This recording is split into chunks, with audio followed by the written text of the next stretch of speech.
Apakah benar bahwa tidak ada Hizbullah selain para sahabat? Apakah kelompok organisasi di atas manhaj salaf tetap dikatakan hizbi? Jika iya, apakah kita tetap boleh mengambil ilmu darinya? Hizbullah itu adalah pengikut sahabat, sahabat dan pengikut sahabat. Sahabat dan pengikut sahabat.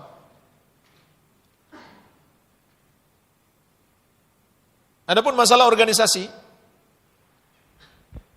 itu tidak mutlak orang berorganisasi dihukumi hizbi.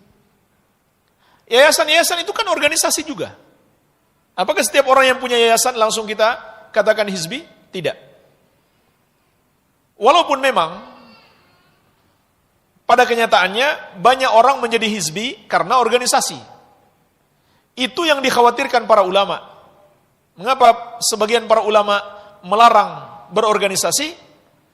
Karena kenyataannya gara-gara organisasi menjadi hizbi.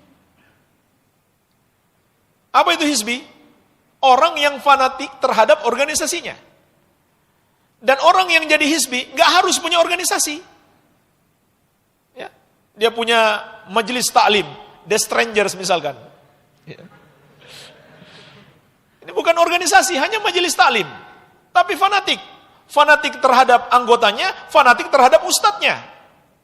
Sama hizbi. Jadi gak ada kaitan dengan organisasi secara langsung. Nggak ada organisasi pun bisa jadi hizbi.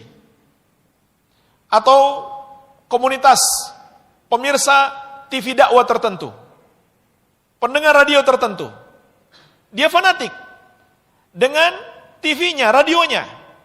Itu juga hizbi. Fanatisme. Fanatisme itu seperti apa?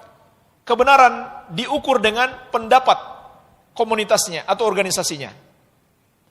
Walaupun dalil menyalahkan, tapi ustadznya bilang benar, dia ikut ustadznya.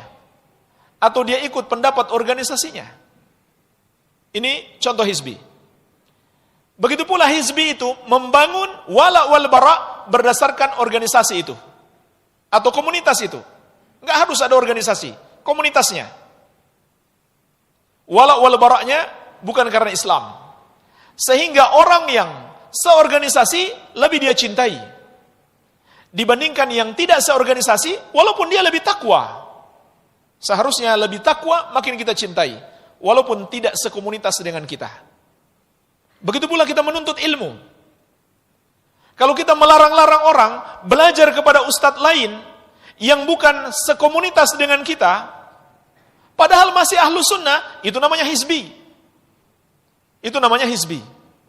Kecuali kita larang orang belajar kepada orang yang sesat, orang yang menyimpang. Itu ahlu sunnah yang sejati. Gak boleh kita belajar kepada orang yang menyimpang. Tapi kalau kita larang orang belajar kepada ahlu sunnah yang lain, karena di luar organisasi kita, di luar komunitas kita, itulah namanya hizbiyah. Fanatisme golongan.